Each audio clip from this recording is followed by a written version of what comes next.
I chose this article because I think it's had a huge impact on the way we approach progressive supranuclear palsy.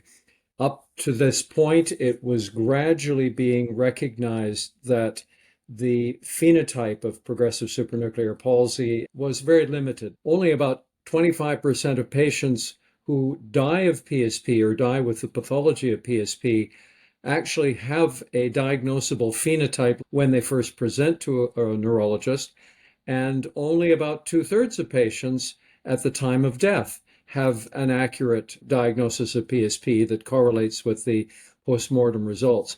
And so it was the recognition of this tremendous clinical variability or heterogeneity that encouraged Gunter Hodlinger, who was the lead of the program, but a large number of our other colleagues, including myself, to get together and review what was known from the literature to that point, and then to establish criteria that could be used for international trials, for advancing research in PSP.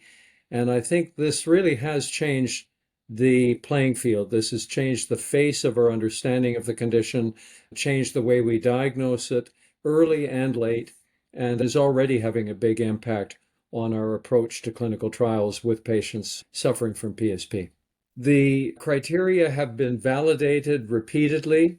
They have been advanced further in terms of shorter versions of the criteria, or at least applying them in different ways. And as we improve our understanding of the disease, it allows us to provide that diagnosis to patients much earlier than we would have. It really helps prepare them for what to expect and planning for the future. Hopefully, we'll begin to see a change in the natural course of this terrible, really inexorably progressive disease. I think the MDS criteria will really be utilized to advance those priorities.